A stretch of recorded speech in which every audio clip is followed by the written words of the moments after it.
Assalamualaikum warahmatullahi wabarakatuh. Salam sejahtera untuk kita semua. Kali ini kami akan mengemukakan hasil kerja kelompok kami, yaitu pemikiran 3 tokoh filsafat dunia.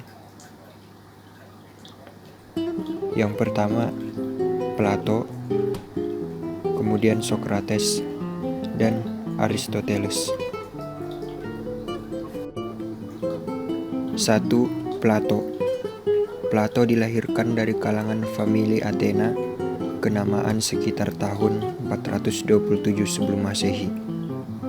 Di masa remaja dia berkenalan dengan filosof tersohor, yaitu Socrates, yang jadi guru sekaligus sahabatnya.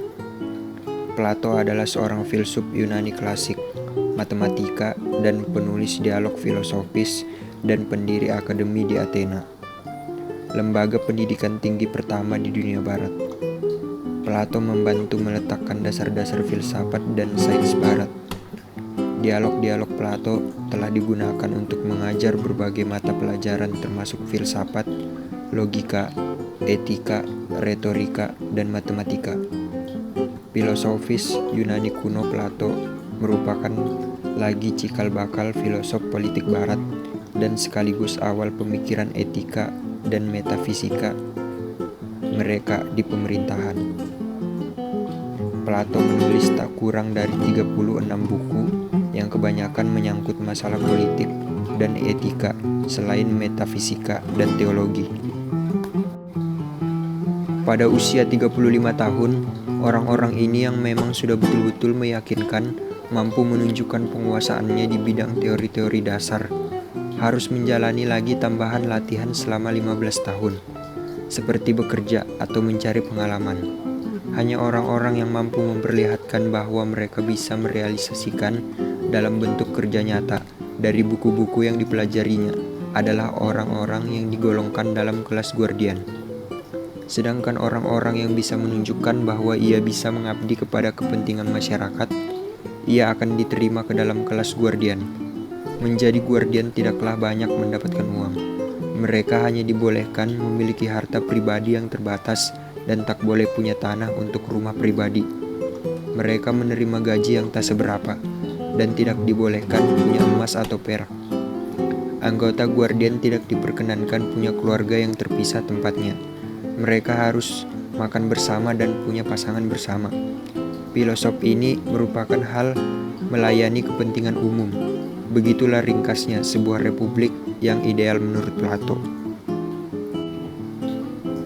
Pandangan Plato. Plato percaya bahwa bagi semua orang, entah dia lelaki atau perempuan, mesti disediakan kesempatan memperlihatkan kemampuannya selaku anggota guardian. Plato merupakan filosof pertama yang mengusulkan persamaan kesempatan tanpa memandang kelamin. Plato juga menganjurkan agar pertumbuhan dan pendidikan anak-anak dikelola oleh negara.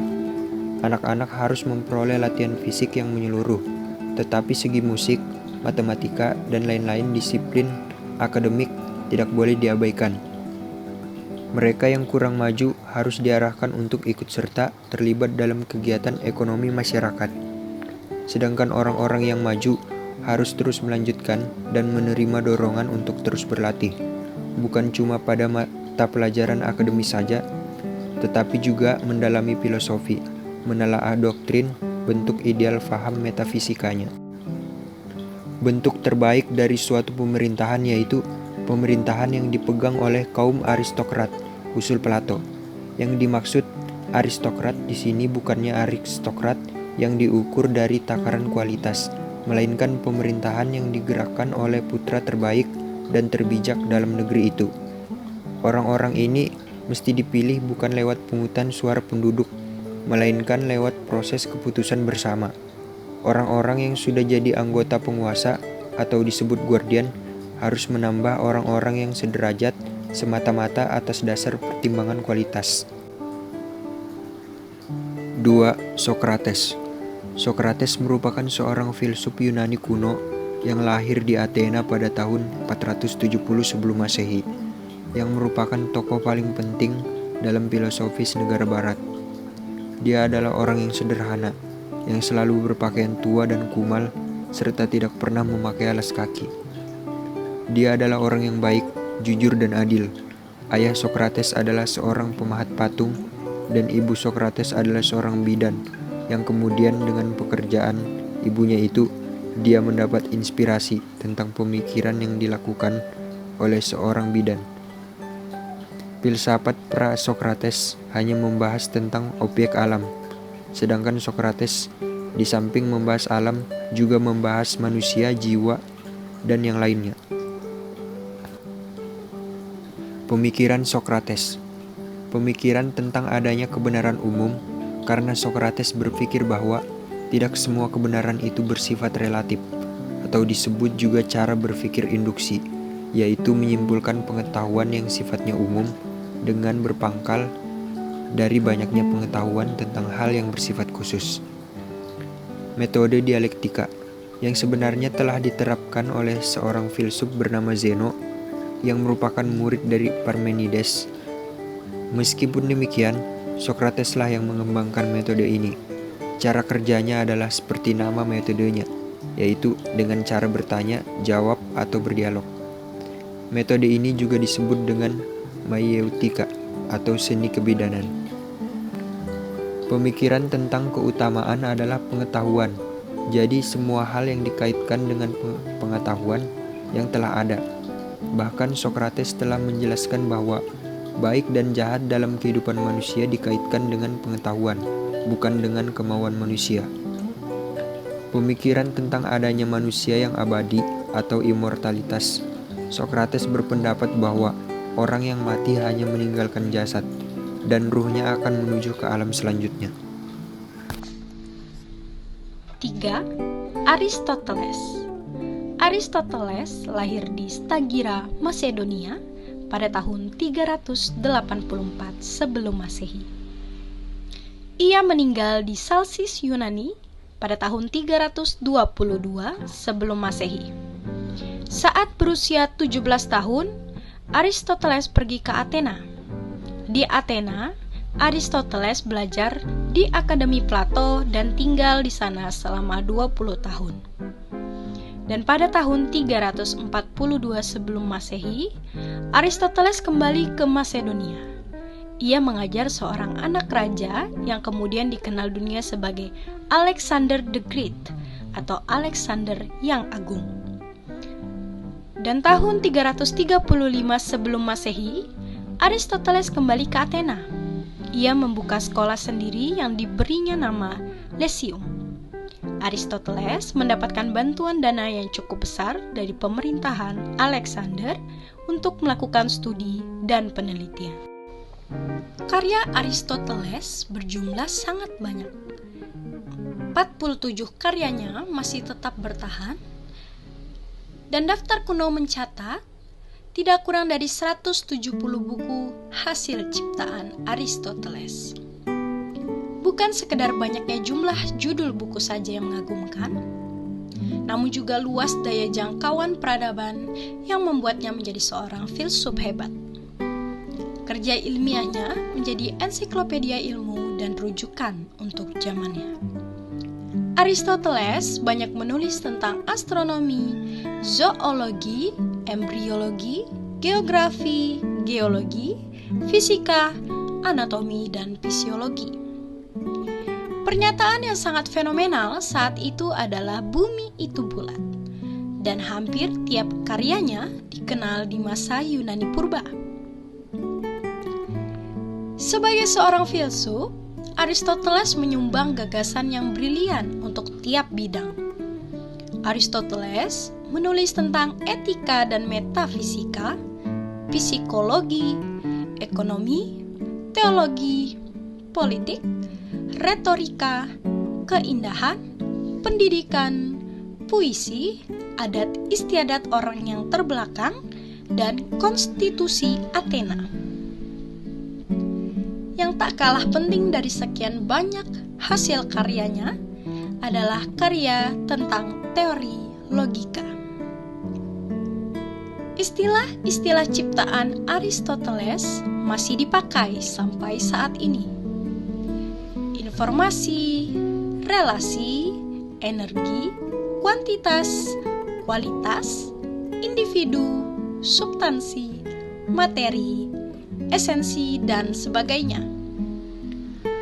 Julukan yang melekat pada diri Aristoteles diantaranya adalah ahli filsafat terbesar di dunia sepanjang zaman, Bapak Peradaban Barat, Bapak Ensiklopedia, dan Bapak Ilmu Pengetahuan atau Guru para ilmuwan. Berikut hasil pemikiran Aristoteles. Aristoteles membagi hasil pemikirannya mengenai filsafat menjadi 1. Logika. Penemuan Aristoteles yang terbesar dalam bidang logika adalah silogisme atau siologimos. Silogisme maksudnya uraian berkunci, yaitu menarik kesimpulan dari kenyataan yang umum atas hal yang khusus dan dapat digunakan dalam menarik kesimpulan yang baru dan tepat dari dua kebenaran yang telah ada. Kedua, filosofia teoretika. A. Fisika, yaitu tentang dunia material atau ilmu alam dan sebagainya. Kosmos terdiri dari dua wilayah yang sifatnya berbeda. Wilayah sublunar, yaitu di bawah bulan, maksudnya bumi tempat kita tinggal sekarang, dan wilayah yang meliputi bulan, planet, dan bintang. Aristoteles beranggapan bahwa jagat raya itu terbatas, berbentuk bola dan bumi, dan isinya terdiri dari 4 unsur: api, udara, tanah, dan air. B. Matematika, yaitu tentang barang yang menurut kuantitasnya Aristoteles berprinsip bahwa ketidakhinggaan hanya ada di dalam konsep saja. Pemikiran ini kemudian menjadi perdebatan pada generasi setelah beliau. Pemikiran Aristoteles yang terbesar dalam matematika adalah tentang logika dan analisis. Aristoteles berpendapat bahwa logika harus diterapkan pada semua bidang ilmu, termasuk matematika. Analisis diperlukan untuk membangun aksioma-aksioma yang terdapat di dalam matematika. C. Metafisika, yaitu berpusat pada persoalan barang dan bentuk-bentuk dikemukakan sebagai pengganti pengertian dari dunia ide Plato yang ditolaknya. Berbeda dengan Plato yang memisahkan idea dan kenyataan lahir, Aristoteles beranggapan bahwa bentuk ikut serta memberikan kenyataan pada benda. Benda dan bentuk tak dapat dipisahkan. Barang ialah materi yang tidak mempunyai bangun, melainkan hanya substansi, maka bentuk adalah bangunnya. Sebagai contoh pada pandangan Plato, jiwa tidak dapat mati karena merupakan sesuatu yang adikodrati, berasal dari dunia ide. Plato berpendapat bahwa jiwa itu bersifat kekal, sedangkan menurut Aristoteles, jiwa dan tubuh ibarat bentuk dan materi. Jiwa merupakan asas hidup yang menjadikan tubuh memiliki kehidupan. Disadari Aristoteles bahwa tubuh bisa mati, oleh sebab itu maka jiwanya juga ikut mati. Ketiga, filosofia praktika atau tentang kehidupan kesusilaan. A. Etika atau kesusilaan dalam hidup perorangan, dan ekonomi, kesusilaan dalam hidup kekeluargaan. Aristoteles memakai pendekatan biologis untuk menganalisa manusia. Menurutnya, manusia adalah seekor binatang dengan unsur tertentu yang khas, tidak seperti binatang pada umumnya yang diatur oleh kebiasaan. Manusia dapat dengan sadar mengendalikan dorongan-dorongan non-rasionalnya. B. Politika atau kesusilaan dalam hidup kenegaraan. Aristoteles mengklasifikasikan sistem-sistem politik seperti 1. Monarki atau kerajaan, diperintah oleh seorang raja untuk kepentingan semua tetapi jika sebaliknya dapat berpotensi tirani. 2. Aristokrasi, diperintah beberapa orang untuk kepentingan bersama, jika sebaliknya dapat berpotensi oligarki, memperkaya sekelompok orang saja. Ketiga, politi, diperintah semua rakyat untuk kesejahteraan umum, jika sebaliknya mayoritas rakyat memerintah untuk kepentingan si miskin saja, dapat menjadi demokrasi. Lalu, 4. Filosofia poetika atau aktiva. Di bidang seni, Aristoteles membuat pandangannya tentang keindahan dalam buku Poetik. Aristoteles sangat menekankan empirisme untuk menekankan pengetahuan. Ia mengatakan bahwa pengetahuan dibangun atas dasar pengamatan dan penglihatan. Menurut Aristoteles, keindahan menyangkut keseimbangan ukuran, yakni ukuran material. Ia berpandangan bahwa sebuah karya seni adalah sebuah perwujudan artistik yang merupakan hasil katarsis disertai dengan estetika. Berikut pembahasan kami mengenai hasil pemikiran 3 tokoh filsafat dunia untuk melengkapi tugas mata kuliah kami pengantar filsafat. Apabila kami ada salah kata dan kekurangan, mohon dimaafkan. Sekian, wassalamualaikum warahmatullahi wabarakatuh.